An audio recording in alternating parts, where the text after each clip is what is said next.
This call is now being recorded. Good afternoon. So we have with us our players of first semester postgraduate course of English Rishi Bankim Chandra College. And today we will be performing Act 3 of Vijay Tendulkar's play, Silence the Court is in Session. The scene is same and the evening scene, the cast, they are all there in the position as we left them in the previous act. And suddenly we have Sukhatme coming, bowing in the manner of a professional lawyer with a completely perverse excitement. And then Sukhatme says, Yes, my lord. his eyes are, his eyes are gleaming. My lord, first let the accused herself be summoned to the witness box. Kasikar is there sitting on the judge's table. He is speaking his ear. Kasikar says, Prisoner Miss Benare, enter the witness box. Enter it, Miss Benare.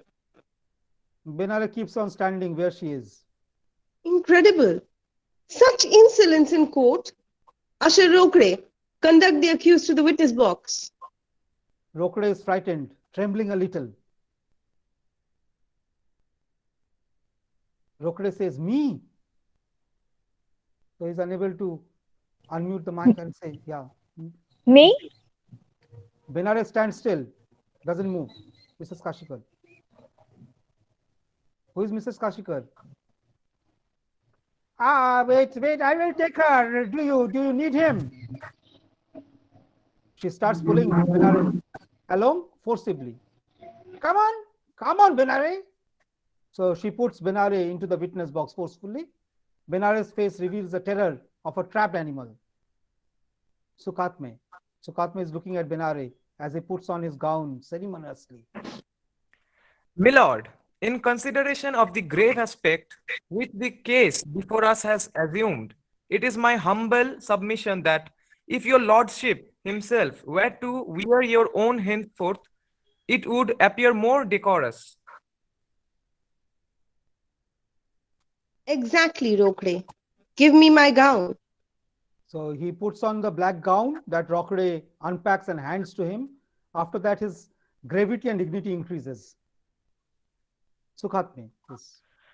Mr. Samant, Mrs. Kashikar, Pongshe, Karnik, sit yourselves there exactly as you should. So he straightens up, closes his eyes, and meditates for a while. Then, slapping himself piously on the face, he raises his hand to his forehead in prayer twice or thrice. My father taught me the habit, Kashikar, of praying to our family god at the beginning of any new enterprise. How pure it makes one feel. The mind takes on new strength. He takes one or two steps in the manner of a wrestler who has gained new strength. Good. Now to business. Let the accused take the oath. So Rokde comes and stands in front of Benare with a dictionary. Benare is silent, like a statue. Kasikar is adjusting his cap. Prisoner Miss Benare, take the oath. Benare is silent. Why not get it over with, Miss Banare? It's all a game. Benare is still silent. Mrs. Kashikar for coming forward. Give it to me. I will make her take the oath. Just wait. So she takes the dictionary from Rokde.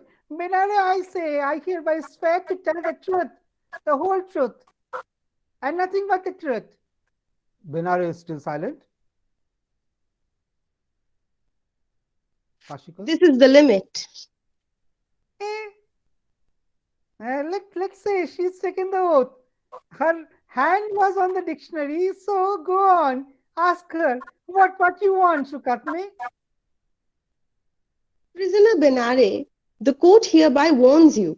Henceforth, there must on no account be any conduct that constitutes contempt of court. Go ahead, Sukhatme. Fire away. So Sukhatme is walking around in front of Benare a while and suddenly pointing a finger. Your name is Leela Damle. Samant at Mm, once says. no, no, Banari. Damli is the professor. No, do listen, Samant. Here, let her answer. Miss Leela Benare, please tell the court your age. So he has stuck an attitude, confident that she will not tell it. Binare is still silent. Prisoner Benare, it is your responsibility to answer any question put to you as a witness. Prisoner Benare, what are you waiting for? Answer the question. Why should she have to tell her age? I can guess it. Say it is 32, a year or so more perhaps, but not less. Just look at her face. Thank you, Mrs. Kashtikar. Wait, what do you mean, thank you, Mrs. Kashikar? The accused has not told you her age. I was listening carefully. Prisoner Benare, your age. But I It is not the custom of any court to accept someone else's answer when the accused is questioned. Don't interrupt. Prisoner at the bar, answer. Your answer, please. Binare is still silent. The fact is, it isn't thought courteous to ask a lady her age. This is intolerable rudeness. No answer to any question? Is this a law of court or what is it? Exactly. This is contempt of court.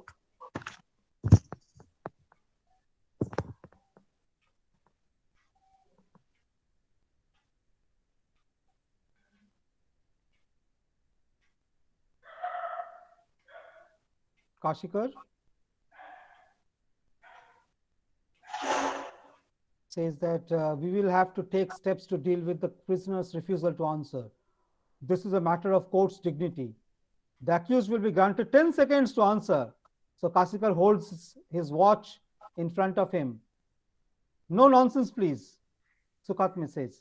So in a very melodramatic manner, Sukatme comes at the end of the 10th second.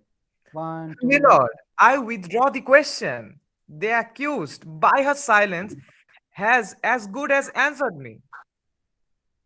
All All right. right. She's not less than 34. I'll give it to you in writing. What I say is, our society should revive the old custom of child marriage. Marry off girls before puberty. All this promiscuity will come to a full stop. If anyone has ruined our society, it's Agarkar and Dondo Keshav Karve. That's my frank opinion, Sukhatme, my frank opinion.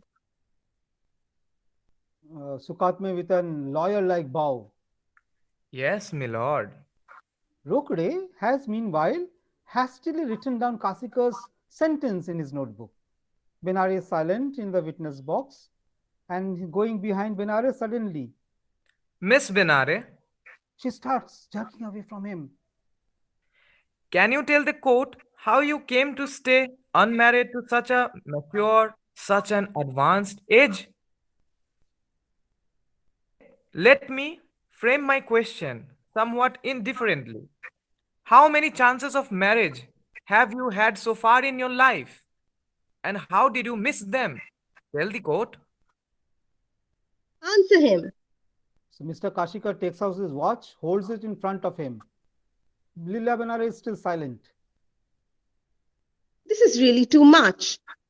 It seems she's decided not to behave herself and answer properly. Benare is still silent. Milord, I close the examination of the accused for the time being. It could be resumed at the appropriate time. Benare leaves the witness box, goes to the door.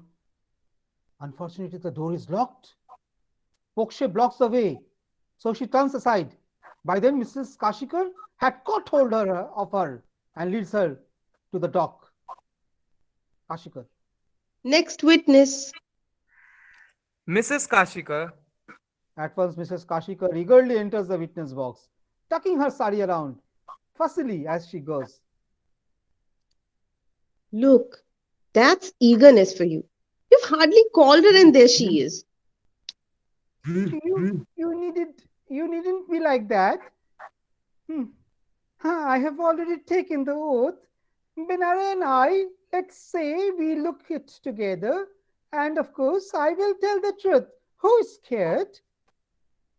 Very well, Mrs. Kashikar. Can you give me some information, please? How did Miss Benari remain unmarried till such a late age? That is easy because she didn't get married, of course. That's it. But Mrs. Kashikar, at the age of 32, 34. Counted as 34. how is it that till the age of 34, an educated, well brought up girl? Girl, you mean woman?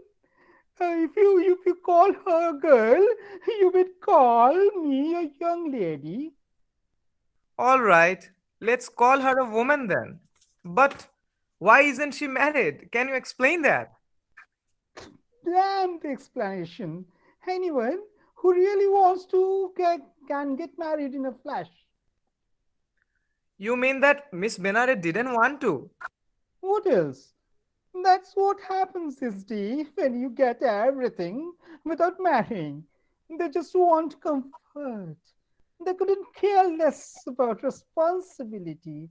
Let me tell you, in my time, even if a girl was snub-nosed, sallow, hunchbacked, or anything, whatever she could, still get married.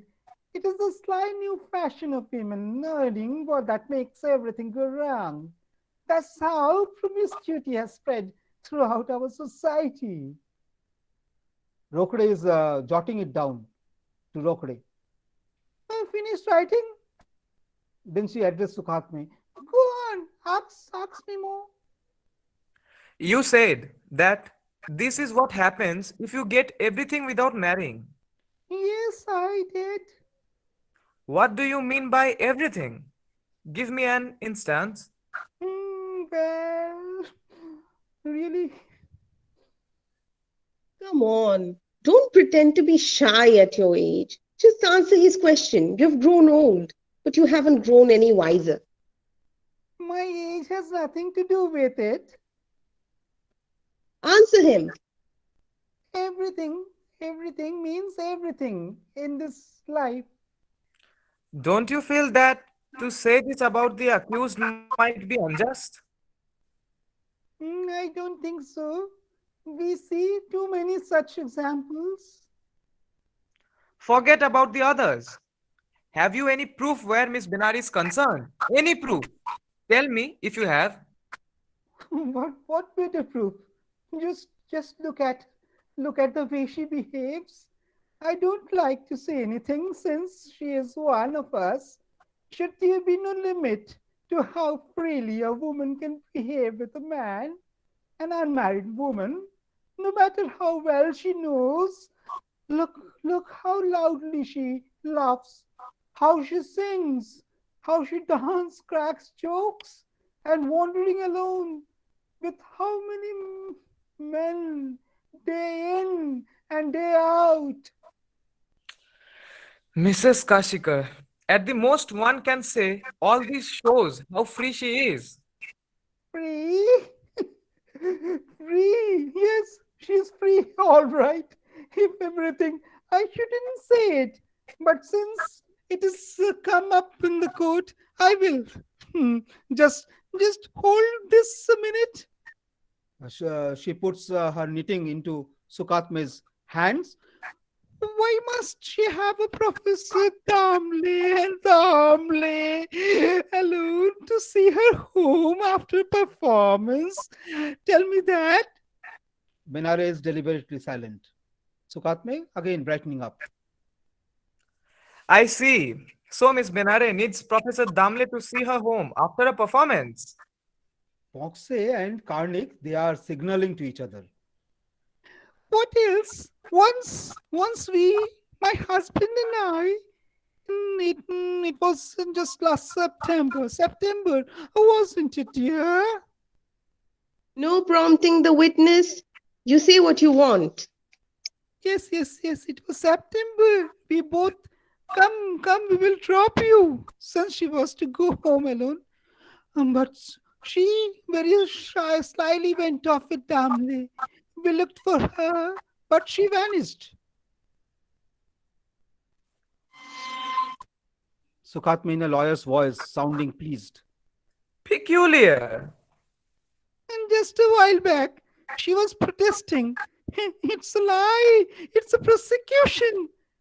Look now how she's stuck dumb. That shows you can't suppress the truth. Give me the wool. Sukatme is handing over the wool and needles to Mrs. Kashikar. Mrs. Kashikar, Professor Damle is a family man. Yes, he has 5 children. Then how do you know Miss Benare doesn't seek his company innocently? As a responsible elder person? Then do you mean to say that we, my husband and I, are just vagabonds? And Damle may be an older man. But what about Balu? Rokde gives a start. Sukatme, growing alert. What about him? Mrs. Kashikar, what about Rokre? Benare's expression is tense. That's what I'm telling you. After another performance, Benare made overtures to him in the dark. It was he who told me. Didn't you, Balu? Karnik expected commotion all around. Sukatme is radiant. Rokde is weakly saying. Yes. No. Samant to Karnik. No. She was alone with me a little while ago, and Karnik silences him. Mrs. Kashikar, you may step down. Your evidence is complete. My lord, I submit that Rokre be called once more to give evidence. Rokde cringes where he is. Sukatme strolls over to stand near Benare in a confidential tone. Miss Benare, the game's really warmed up, hasn't it? Rokre, come and give evidence. So Rokde also hesitantly goes to the witness box without looking at Benare. As he passes, Mrs. Kashikar says, Balu, speak the truth. Don't be afraid. So going towards the witness box, Sukatme says, Mr. Rokre, you have already taken the oath. Well, Mr. Rokre, in the course of her evidence, Mrs. Kashikar has made a most disturbing statement about you and the accused. Rokde begins to shake his head. Balu, didn't you tell me so? Mr. Rokre, what happened after the performance that night? Good or bad? Pleasant or unpleasant? Tell it all to the court. That is your duty. The performance ended. What happened then? Rokde futilely says, I.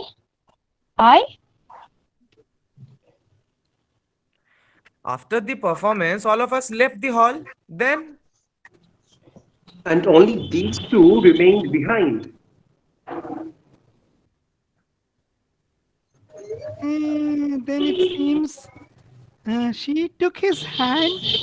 Balu's, I mean. Ghosh.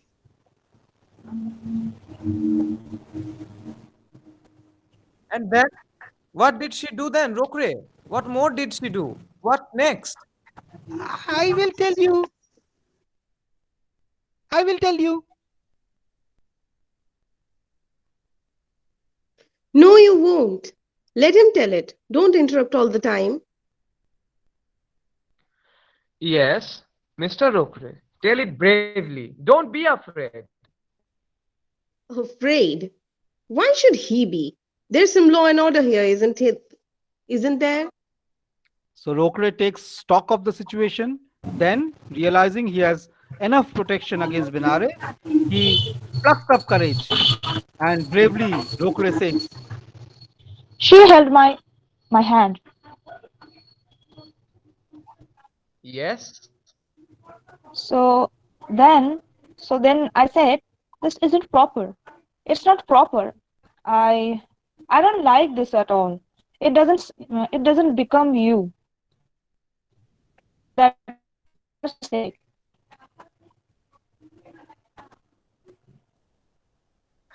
And then, I freed my hand. She moved away. She said, "Don't tell anyone what happened." That's a lie. So Kashikar banging the gavel.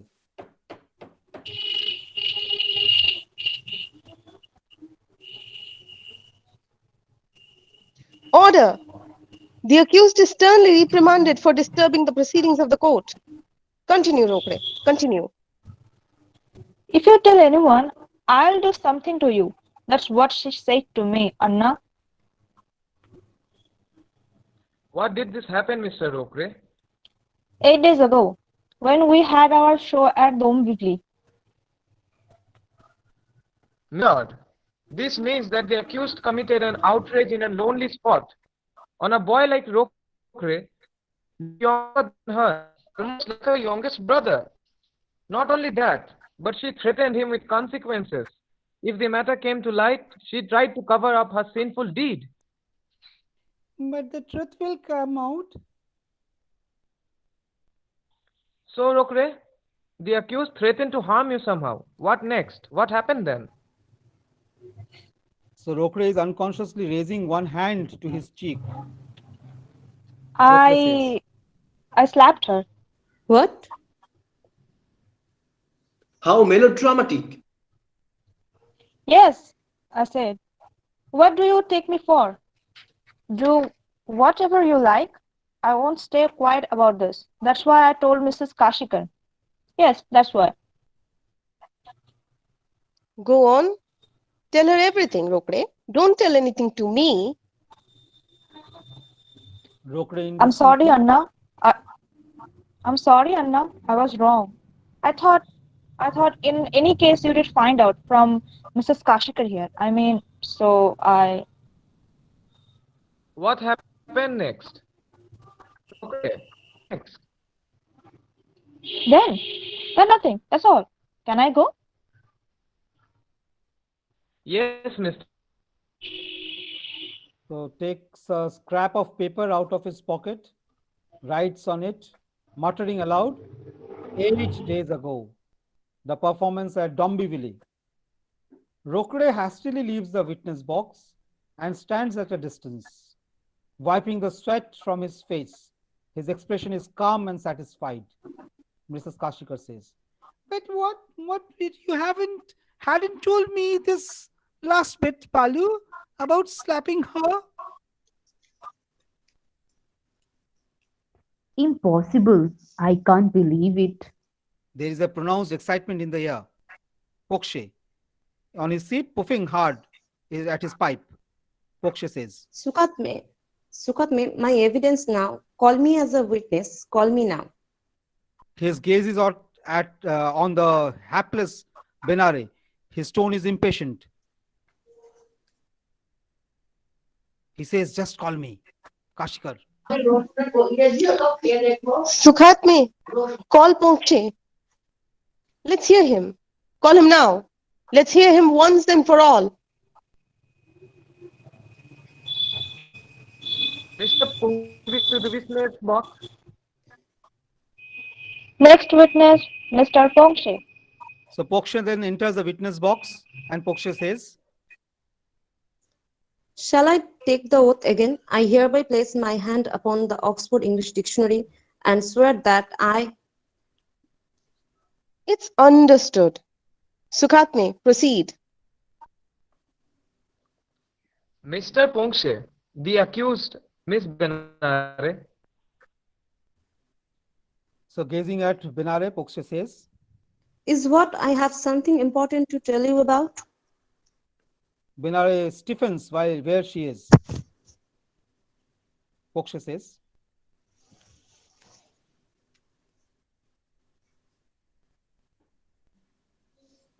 that just ask her this. Why does she keep? So he's referring to the bottle of Tick 20 in her purse. And suddenly Benare flinches. Mrs. Kashikar then says, "What more now?" That is a powerful bedbug poison. It's a famous. Perhaps she was taking it home. Can you tell us, Mr. Pongshe, how and when you first found out that the accused was carrying such a terrible poison as Stick 20 in her purse? Benare has tensed completely. Yes, one of her little pupils stays in my tenement. About 10 days ago, she came to me and said, our teacher sent you this. Take 20? No, a note in a sealed envelope. I opened it. Inside there was another envelope. There too I scaled. There was a slip of a paper in it which said, will you meet me please? I have something to discuss with you. Come at a 1:15. Wait in a UTP restaurant just beyond the school, of course. I didn't like it at all, but I said to myself, let's see what her game is. So I went along just for heck of it. 5, yeah, 5 minutes later, he says, Pokshe says, Miss Benare came there hurriedly, looking quite guilty. Benare has tensed still more. Sukatme says, I see. Then? What happened then, Pokshe? She said, not here in public. Someone will see us. Let us go into a family room. Mrs. Kashikar is sarcastically saying, magnificent. So we sat in our family room. We ordered tea. When Miss Benare's problem had been discussed, she opened her purse to take out her handkerchief, and out of it there rolled a small bottle. For a moment, there is a silence. A bottle of Stick 20. Good. But Mr. Pongshe, what had happened between you and Miss Benare before that? I mean, what was the thing she wanted to discuss with you? You haven't told us that. Benare is shaking her head with silent vehemence, telling him not to do so. She made known her desire to marry me. What? What? Rokre and others are all astounded. This appears terribly interesting, Sukhatme. True, my lord. It is, and it will be. His family's lawyer's gaze is on Benare. Did she tell you she was in love with you, etc.? No, but she told me she was pregnant. There is a sensation. Benare is sitting like a block of stone, drained of color and totally desolate. Are you telling the truth, Pongshe? What do you think? That I'm lying? Who was the father? Continue, Pokshe. Continue. Don't stop there. Mr. Pongshe, Miss Benare made me promise never to tell anyone the name of the man who, so she said, had made her pregnant. So far, I have kept my word. But who was it? What will you take to shut up? The cat will be out of the bag soon anyway. Don't be so impatient. But what I understand, what I don't understand, Pokshe, is if Miss Benare was pregnant by one man, she expressed a desire to marry another. I mean, to marry you? Exactly. what was your answer, Mr. Pongshe? Were you prepared to take a broad view of things for the sake of humanity and accept the child along with the mother? The answer is quite clear. You weren't prepared, of course. No, I was. And it was after this, Mr. Pongshe, that the bottle of T20 rolled out of Miss Benares' purse. Of course, I myself picked it up and returned it to her. Shall I give you the whole conversation? If you want, I will tell that too. Benare is shooting up on her feet. No, no. Kashikar is banging his gavel. Silence! Mr. Poche, give us the conversation. Now we'll hear the name. No, you promised, Pongshe. Mr. Pongshe, what indeed could the conversation have been for Miss Benare to be so agonized?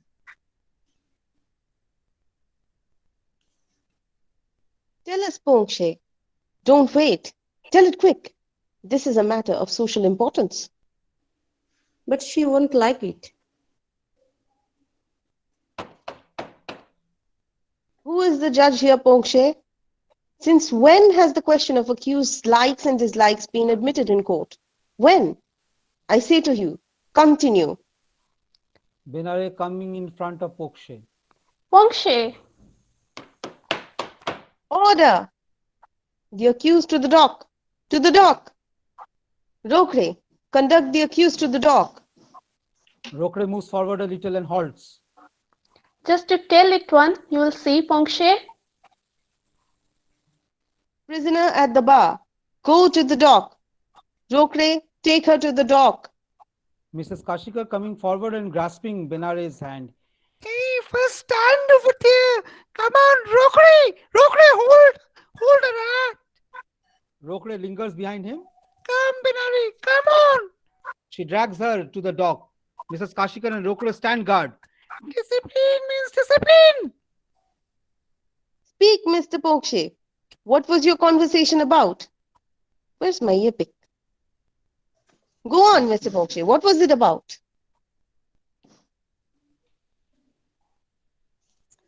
First, we chatted aimlessly.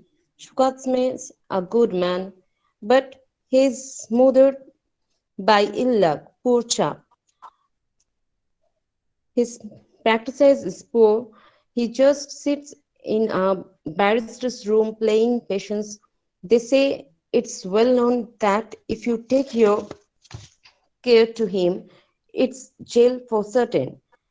He just goes dumb before the judge. Sukatme is swallowing his rage and sense of insult. Sukatme says, I see. Yes, go on.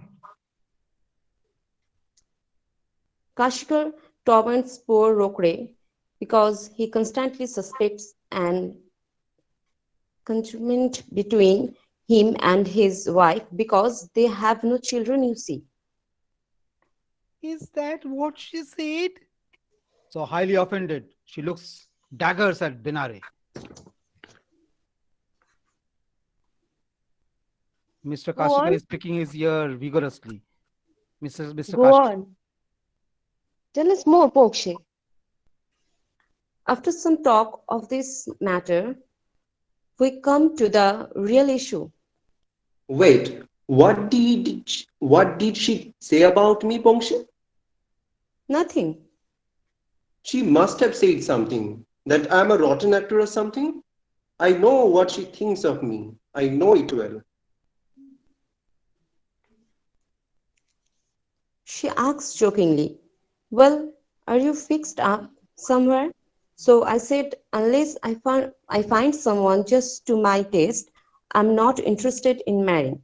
So she asked, what exactly do you mean by to your taste? What do you look for? I replied, on the whole, girls are silly and frivolously. That's my opinion. I want a mature partner. Then she asks, don't you think that maturity, that is a fully developed understanding, comes to a person only with experience? I don't know, I replied. She then said, and experience comes with age, with a slightly unusual way of life, and This sort of experience is never happy or pleasing. It gives pain to the person who gains it, and it's usually intolerable to others. But will you bear with it? I mean, supposing it is a really mature person older than you and more educated, I haven't yet thought seriously about it. Then you should, she replied. So I asked whether she had some promising bride in mind. She said, yes, I feel she is the kind you want. You just have to understand her unsilliness. I couldn't see why she was making this great effort to get me married. I asked, what sort of unusualness do you mean? She replied, the girl's just gone through shattering heartbreak, and wait, I will think of the exact word. Yes, the fruit of that love. Here she stumbled a little. Uh, is is in her womb. Actually, it is no fault of hers, but her situation's very serious indeed. She wants to bring up the child. In fact, it is only for the child she wants to go on living and get married. She spoke some more in the same vein. I grew suspicious. So, in order to get the truth out of her, I said, oh, poor girl, her luck seems really bad. Who is scoundrel responsible? Thereupon she said it was Professor Damle. No, first she said, please don't tell him a scoundrel. He may be a good man. He may be very great and wise. She may have fallen short. She may not have been able to convince him how deeply she feels for. The woman is not the crucial factor. It's the baby that comes first. And then, Then she said she worshipped that man's intellect, but all he understood was her body. She added other things on the same lines, how she couldn't find a place in Damle's life. His Damle. Damli. The cat's out of the bag. To tell you the truth, I was bound by oath not to tell the name, but doesn't matter. Mr. Pongshe, it doesn't matter at all. It's no sin to break your oath inadvertently, at least not in court. So the child she is carrying is Professor Damle's. Go on, go on. then she fell at my feet. I see, I see. Yes, she fell at my feet, and I said, this doesn't become you, Miss Benare. It's an insult to have asked me this at all. Do you think I'm so worthless? When she saw my face, she got up at once and said, laughing, did you really think I was telling the truth? It was a joke, that's all. Then she burst out laughing. A joke? Did she say that? But she had tears in her eyes. That made everything quite clear. Then she went off in a hurry, saying she was late. Thank you, Mr. Pongshe, for your valuable evidence. Bokshe then comes out of the witness box. Sukhatme takes out the piece of paper and, muttering loudly, notes down 10 days before the incident of holding Rokre's hand. That's Sukhatme fine, continues. my lord. This evidence needs no comment. It's so clear, and I may add, so self evident. The accused first accosted Mr. Pongshe. When she realized there was nothing doing in there that quarter, she committed the outrage on Rokre. The next witness will be the accused, my lord. So he points to Benare. She looks half dead. Karnik is raising his hand in a stagey gesture. Karnik says, Wait. I have something important to disclose regarding this case. Mr. Karnik, into the box.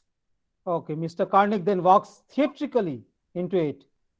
Mr. Kashikar is picking his ear vigorously. Sukhatme says, Speak, Mr. Karnik. What do you wish to tell the court? so Karnik in a very stagey manner says, The evidence given to the court by Rokre concerning the accused, Miss Benare and himself, is incorrect. Rokre in a whining tone says, What business is it of yours? Karnik continues in a stagey manner. Because by chance I happened to be a witness of what was said and done on that occasion. Kashikar Which continues, one? Tell us what you have to without complicating the issue. dramatically, Karnik. Life itself is a complication these days. The Western playwright UNESCO. To the point. Don't digress. Stick to the point. I only mentioned him because the subject of complications cropped up. What amendment would you suggest, Mr. Karnik, to what has been stated before the court regarding the accused and Rokre? As God is my witness, I must state that Rokre did not slap the accused. It's a lie. What happened was roughly like this. The accused accosted Rokre. I saw that. So I stood aside in the darkness to see how it would develop. The accused asked, then what have you decided? Rokre's answer came over. I can't do anything without Mrs. Kashikar's permission. Don't press me. The accused then said, how much more of your life will you spend under Mrs. Kashikar's thumb? Rokre replied, I can't help it. That's one's luck. I can't think of marriage.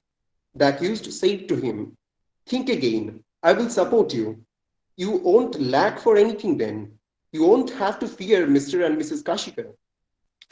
You will be independent. Rokre replied, I'm scared.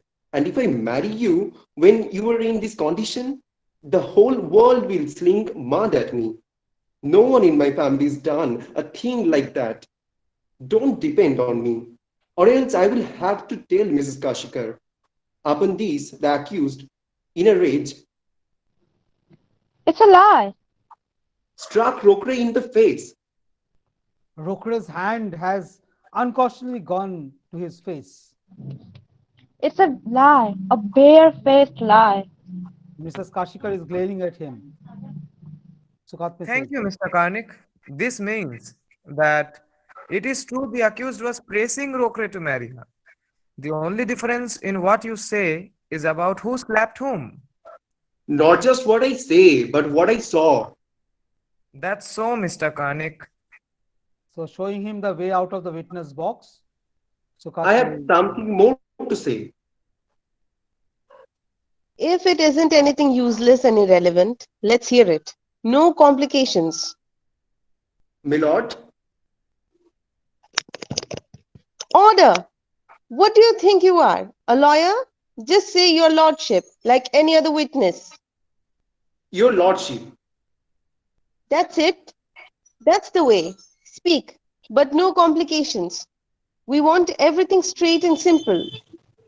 So Rokre is piteously to Mr. Kashikar in a very soft voice. Rokre says, Mrs. Kashikar, don't speak to me at all. but Mrs. Kashikar, So she turns her head away. Rokre is still more miserable. Karnik says, your lordship, I happen to know a cousin of the accused. I mean, I just got to know him by chance at a cricket match at the Dadar Gymkhana. A common friend of ours was playing in the Bachelor's 11. My friend's friend turned out to be the cousin of the accused. So my friend told me, my friend knows the accused. I mean, not personally, but a lot of people know the accused. And like them, so did he. I mean, he knew about the accused. I see. And with whom are you chatting like this? Show some respect in the court.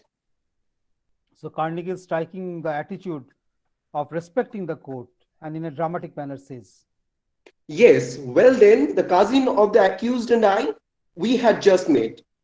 The subject casually came up. He gave me some important information. For instance, For instance, the accused had attempted suicide once before. that's the point. There is a precedent for the bottle of Tick 20. I can't say that exactly. I can only tell you what happened. My information is that the accused attempted suicide because of a disappointment in love. She fell in love at the age of 15 with her own maternal uncle. That's what ended in disappointment. "Ah, her uncle. Milord, her maternal uncle, her mother's brother. What an immoral relationship. In other words, just one step away from total depravity. Fine, Sukhatme. Very fine. Milord, why do you say fine? The present conduct of the accused is totally licentious. We know that, but it now seems that her past too is smeared in sin. This shows it as clear as daylight. Benares struggles to her feet and tries to reach the door. Mrs. Kashikar grabs her and forces her back to the dock. Mrs. Kashikar says, "Where do you think you are going? The door is locked. Sit down." I have finished. So, bowing dramatically to Kashikar, Karnik leaves the witness box and returns to his place. Kashikar, banging his hand suddenly on the table, as if he has all of a sudden remembered something. Kashikar says, There's no doubt at all, Sukhatme. No doubt. About what, milord? I'll tell you, Sukhatme. I wish to set aside the tradition of the court and give an important piece of information.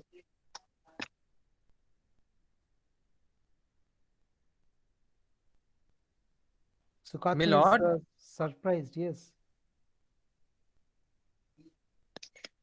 This, this case has great social significance, Sukhatme. No joking. I must put aside the practice of the court and give evidence. Sukhatme, ask my permission.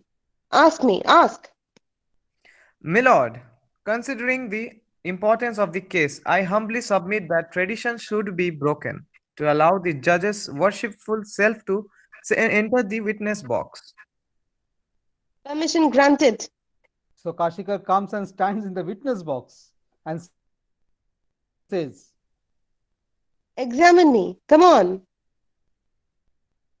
Kashikar is bursting to speak. His eyes are on Benare. Not a doubt of it. Sukhatme striking a lawyer's attitude. Mr. Yes. Kashikar, your occupation? Social worker. Do you know the accused? Only too well. A sinful canker on the body of society. That's my honest opinion of these grown-up unmarried girls. Sukhatme, taking an even more typical lawyer's pose, says, Do not give your opinion unless you are asked, Mr. Kashikar. An opinion's an opinion. I don't want for anyone's permission to give it. Pokshe appreciates suddenly. Bravo, says Pokshe. Sukhatme, Don't wait for it then. Mr. Kashikar, can you place before the court any important evidence about the charge that has been made here against the accused? Well, that's why I'm standing here. Then speak. Kashikar looking at Benare says, I often have cause to visit the famous leader Nana Sahib Shinde of Bombay. Of course, the bond between us is that of a common love for social work. Besides, he's the chairman of Education Society. Well, his greatness is different from mine. That's not the question here. But recently, at his house, say at about 9 o'clock at night, when I was sitting there to discuss some work, I heard conversation in the next room. One of the voices was Nana Sahib's. But the other voice, too, seemed familiar. Whose was it? Whose was it? Sukhatme, give her a reprimand. Go on. You mustn't interrupt a witness. Before I could tell who the other voice was, the conversation was over. In a little while, Nana Sahib came out. In the course of our conversation, I asked about it. He replied, a schoolmistress from our education society's high school had come here. She comes here continually. She wants us to drop inquiry against her. She's a young woman, so I couldn't say no straight away. I have called her again for a quiet talk. Of course, I was still curious who this woman could be, though Nana Sahib did not tell me. I have just realized that the woman, far from being some stranger, was this one. I mean, she was Miss Benare. I'm 100% certain. The same voice exactly, not a doubt of it.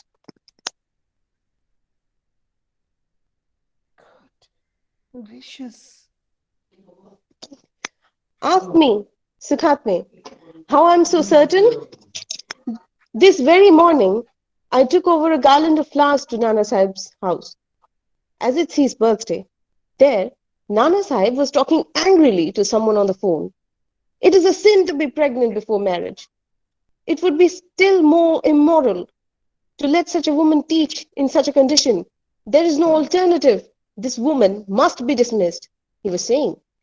Finally, he instructed, send the order for my signature this very day.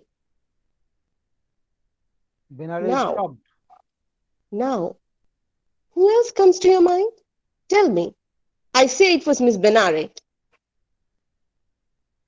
Dear, oh dear. Is she going to lose her job? It can't be helped. Tit for tat. As you know, as you sow, so shall you reap. That's the rule of life. Rokde opens his notebook again and writes it down. But Mr. Kashikar, what made you think that woman was this one? Was positively our Miss Benare? My dear man, do you take me for a child that I shouldn't understand such a simple thing? I've been studying society for the last 40 years. I'll have you know, a word to the wise is enough. There is not the slightest doubt in my mind that I have guessed right.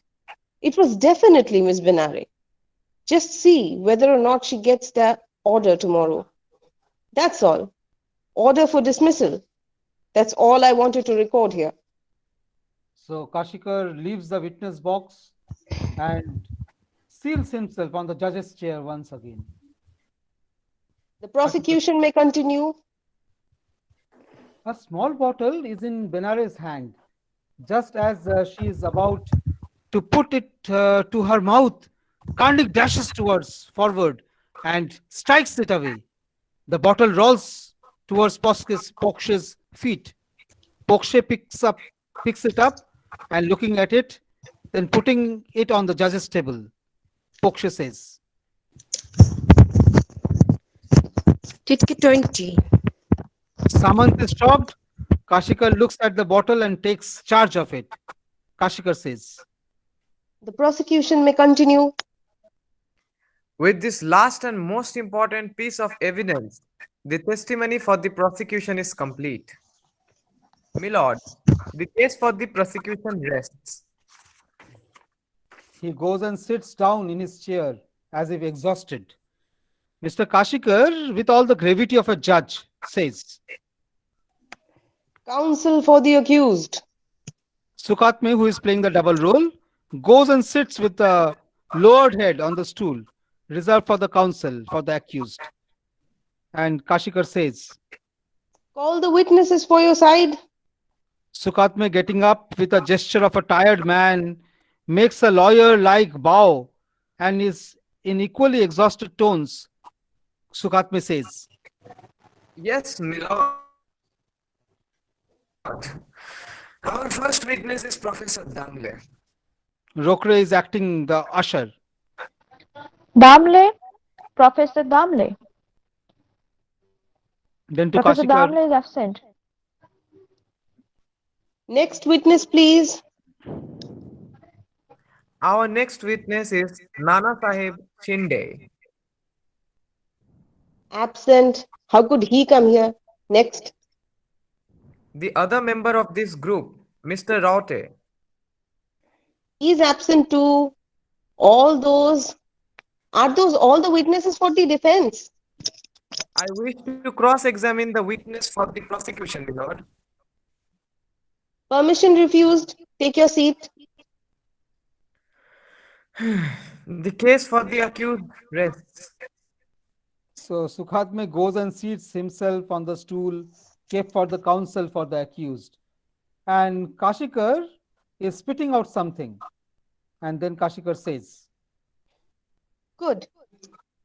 Now, counsel for the prosecution. Plead your case. Don't waste time. Now. Sukhatme changes his place, sits down energetically on his previous chair, then springs to his feet like a wrestler and comes forward. Be brief. Sukhatme is now the counsel for the prosecution. And Sukhatme says, Milord, the nature of the charge against the accused Miss Leela Benare is truly dreadful. The woman who is an accused has made a heinous blot on the sacred brow of motherhood, which is purer than heaven itself. For that, any punishment, however great, that the law may give her will be too mild by far. The character of the accused is appalling. It is bankrupt of morality. Not only that, her conduct has blackened all social and moral values. The accused is public enemy number one. If such socially destructive tendencies are encouraged to flourish, this country and its culture will be totally destroyed. Therefore, I say the court must take a very sharp, inexorable view of the prisoner's crime without being trapped in any sentiment. The charge against the accused is one of infanticide, but the accused has committed a far more serious crime. I mean, unmarried motherhood. Motherhood without marriage has always been considered a very great sin by our religion and our traditions. Moreover, if the accused's intention of bringing up the offspring of this unlawful maternity is carried to completion, I have a dreadful fear that the very existence of society will be in danger. There will be no such thing as moral values left. My lord, infanticide is a dreadful act, but bringing up the child of an illegal union is certainly more horrifying. If it is encouraged, there will be no such thing as the institution of marriage left. Immorality will be flourished. Before our eyes, our beautiful dream of a society governed by tradition will crumble into dust. The accused has plotted to dynamite the very roots of our tradition, our pride in ourselves, our culture, and our religion.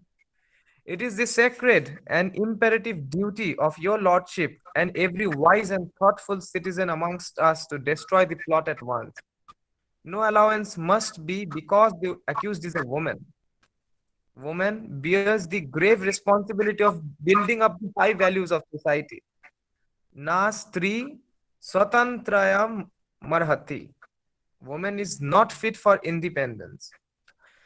That is the rule laid down for us by tradition. Abiding by this rule, I make a powerful plea.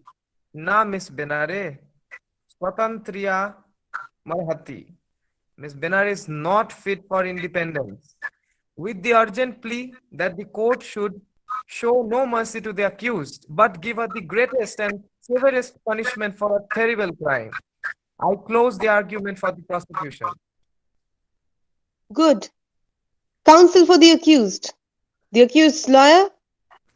so Sukhatme now assumes that character and changes his place, rising once more with a downcast face. Sukhatme walking towards with heavy steps and in a tone full of false emotion. Sukhatme says, My lord, that the crime is very serious. I do not dispute. But consider this. Man is, in the last analysis, prone to error. Youth leads a person astray. Let the terrible crime that the accused has committed and is committing be regarded with mercy. Mercy, my lord, for humanity's sake, mercy. So he has come to the judges' table. Benare is still motionless. Kashika. Good. Now, prisoner Benari. Benare is still quite. Kashikar says. Prisoner Benari. Before the sentence is pronounced, have you anything to say about the charge that has been made against you? Putting forward his watch. The accused will be given 10 seconds. Leela Benare is still as motionless as before. From somewhere in the background, music can be heard. The light changes. The whole court freezes in the position they are in at the moment. And the motionless Benare stands up erect. Benare. Yes, I have a lot to say. For so many years, I haven't said a word. Chances came and chances went. Storms raged one after another about my throat, and there was a wail like death in my heart. But each time I shut my lips tight. I thought, no one will understand, no one can understand. When great waves of words came and beat against my lips, how stupid everyone around me, how childish, how silly they all seemed, even the man I call my own, I thought. I should laugh and laugh till I burst. At all of them, that's all, just laugh and laugh. And I used to cry my guts out. I used to wish my heart would break. My life was a burden to me. But when you can't lose it, you realize the value of it. You realize the value of living. You see what happiness means. How new, how wonderful every moment is. Even you seem new to yourself. The sky, birds, clouds, the branches of a dried up tree that gently bends in, the curtain moving at the window, the silence all around, all sorts of distance, little noises, even the strong smell of medicines in a hospital, even that seems full to bursting with life. Life seems to sing for you. That's great joy in society that's failed. It's greater even than the pain of living. Throw your life away, and you realize the luck of having it. Guard it dearer than life, and it only seems fit to throw away. Funny, isn't it? Look after it, and you feel like throwing it away. Throw it away, and you're blissfully happy. It's saved. Nothing satisfies. The same thing again and again. Life is like this. Life is so and so. Life is such and such. Life is a book that goes ripping into pieces. Life is a poisonous snake that bites itself. Life is a betrayal. Life is a fraud. Life is a drug. Life is a drudgery. Life is a something that's nothing or a nothing that's something. My lord, life is a very dreadful thing. Life must be hanged. Na jivan jivana marati. Life is not worthy of life. Hold an inquiry against life. Shake it from its job. But why? Why? Was I slack in my work? I just put my whole life into working with the children. I loved it. I taught them well. I knew that life is no straightforward thing. People can be so cruel. Even your own flesh and blood don't want to understand you. Only one thing in life is all important, the body. You may deny it, but it is true. Emotion is something people talk about with sentiment.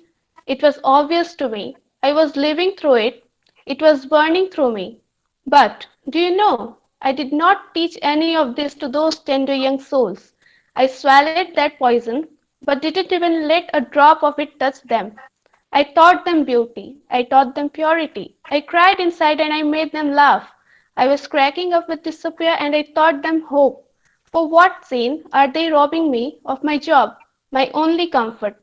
My private life is my own business. I'll decide what to do with myself. Everyone should be able to. That can't be anyone else's business, understand? Everyone has a bent, a manner, and aim in life. What's anyone else to do with this? At once, in the light, playful mood, she transports herself into a school and behaves like a Hush, teacher. hush, quiet. There's silence. What a noise. She comes out of the witness box, wanders as if she is in a class. Sit still as statue. She is looking at each figure frozen still. things. Children who are all this? Light illuminates each face one by one. They all look fearsome, silent, ghost-like. These are the mortal remains of some cultured men of the 20th century. See their faces, how ferocious they look. Their lips are full of lovely worn-out phrases, and their bellies are full of unsatisfied desires. Sound of hourly bell at school. Tung, tung, tung, tung. A distant noise of children chattering. For a moment, she is silent and concentrates on the sound. She loses herself in it. The sound then recedes and is heard no more. Silence. Looking around her as if she is walking up, she is suddenly terrified of the silence. No, no, don't leave me alone. I'm scared of them. She is terrified. She hides her face and trembles. It's true, I did commit a sin. I was in love with my mother's brother, but in our strict house, in the prime of my unfolding youth, he was the one who came close to me. He praised my bloom every day. He gave me love. How was I to know that if you felt like breaking yourself into bits and melting into one with someone? If you felt that just being with him gave a whole meaning to life, and if he was your uncle, it was a sin. Why, I was hardly 14. I didn't even know what sin was. I swear, by my mother, I didn't. She, She starts sobbing loudly like a little girl.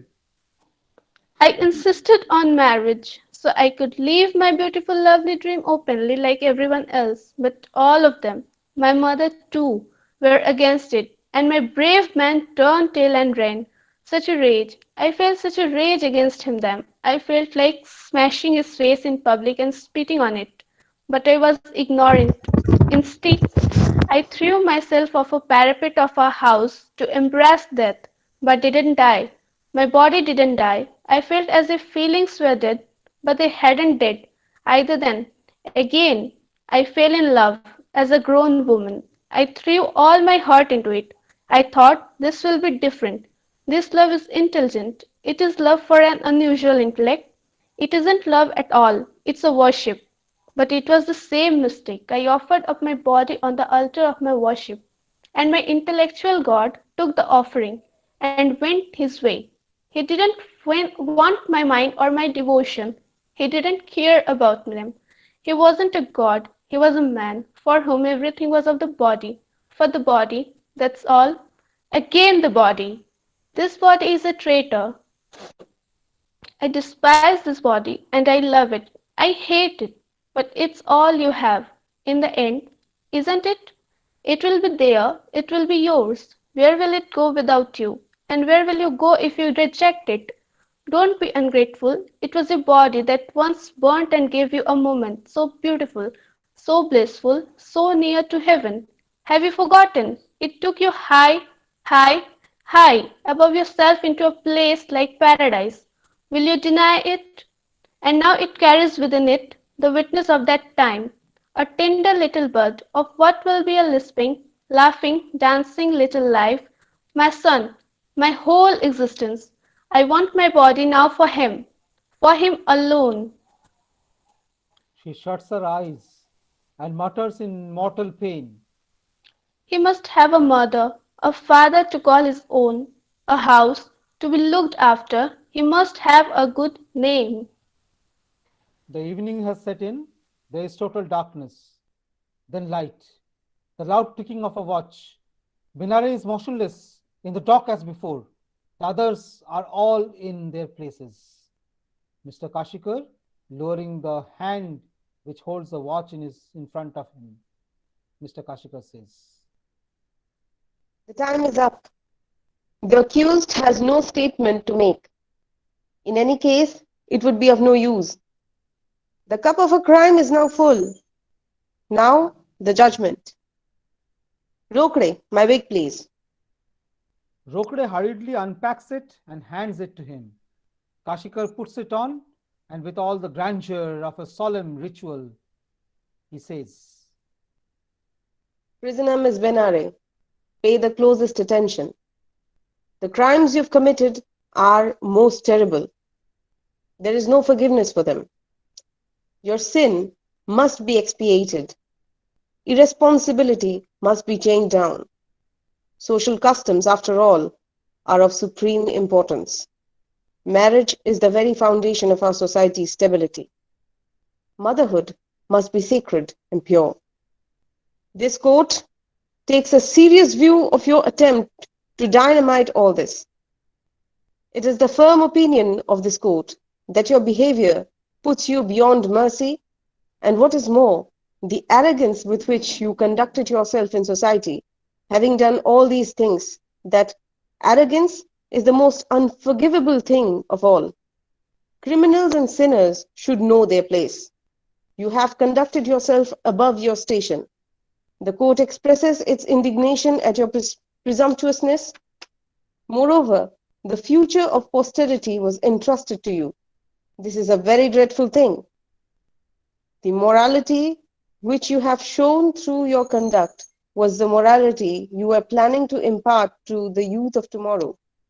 This court has not an iota of doubt about it. Hence, not only today's, but tomorrow's society would have been endangered by your misconduct. It must be said that the school officials have done a work of merit in deciding to remove you from your job. By the grace of God, it has all been stopped in time. Neither you nor anyone else should ever do anything like this again. No memento of your sin should remain for future generations. Therefore, this court hereby sentences that you shall live, but the child in your womb shall be destroyed. Binare is writhing in pain and says, No, no, no. I won't let you do it. I won't let it happen. I won't let it happen. all are as still as statues.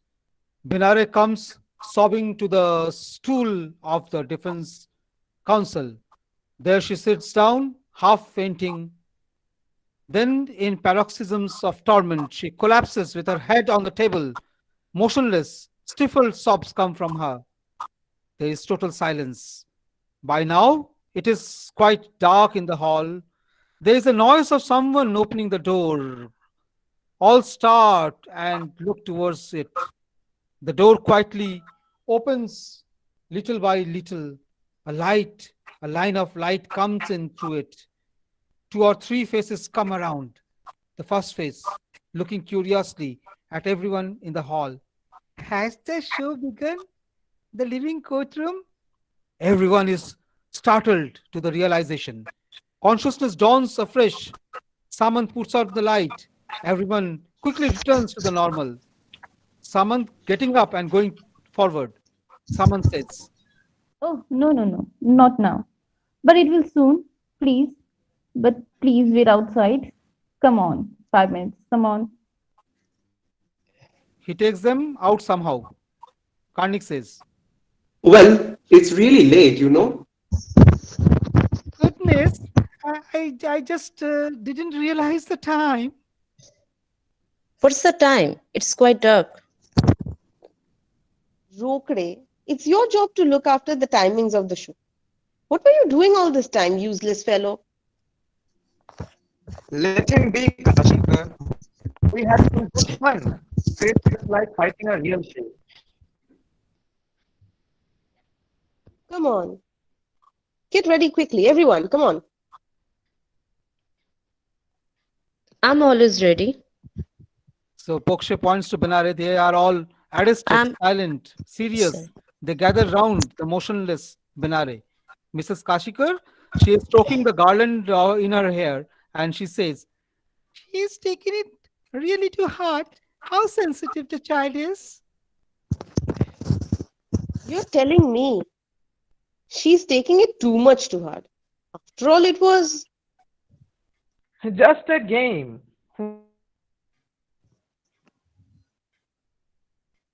Sukatme says, just a game. What else? A Poksha, game? That's all. a mere game. Benare, come on, get up. It's time for the show. The show must go on. And do get up, Binare. The show must start on time. Come on now. Look, it was all untrue. I would hardly be true, would it?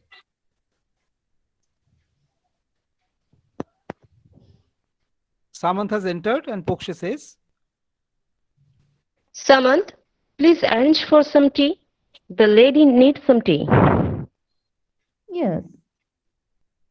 So Kashikar is now taking off his wig as he gets up. He noticed the bottle of Tick 20 in front of him on the table. For a moment, he stays looking at it with staring eyes, then removes his gazing to the others. And Kashikar says, Come on, come and wash up, dress up. Everyone, enough playing about. Now to business, come on. So all withdraw with silent steps into the next room. In the herd behind him, Benare is on the stage, motionless. Samant by the door watching her.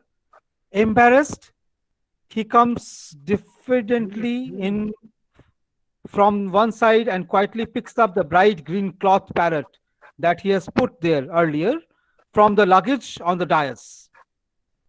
He starts going back towards the door, then, unable to restrain himself, he stops some distance from Benare. Looking at her, he is overcome by feeling. He can't think what to do.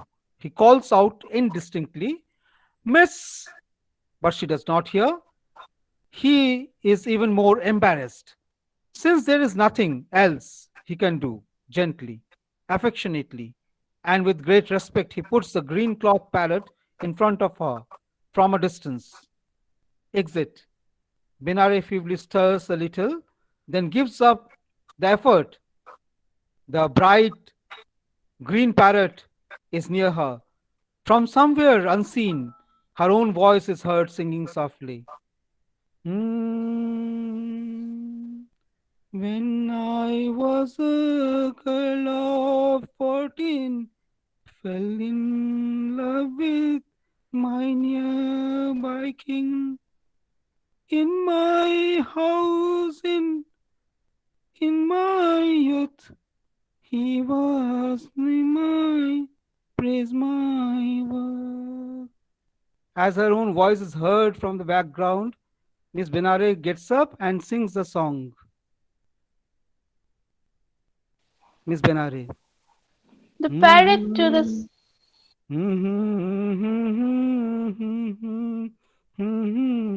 The parrot to the sparrow said.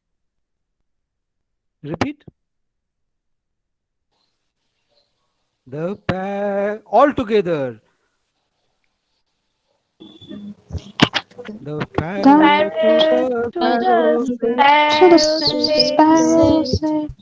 Why, oh, why are your eyes so red? Oh, my dear friend, what shall I say? Someone has stolen my nest away. Sparrow. Oh, a little sparrow. Okay, so Leela Banare now sings. Her voice is heard. Leela Banare now singly sings the song. Her voice is heard, softly singing the song. The parrot to the sparrow said. Leela Banare. The parrot to the sparrow said, Why, oh, why are your eyes so red? Oh, my dear friend, what shall I say? Someone has stolen my nest away. Sparrow, sparrow, poor little sparrow. Oh, brother crow, were you there? Did you see it go? No, I don't know. I didn't say. What are your troubles to do with me? Oh, sparrow, sparrow, poor little sparrow. Lights on Benare only. The rest of the stage is dark, is in total darkness. The curtain gradually drops. The play ends. That was the end of Vijay Tendulkar Silence the Court is in Session.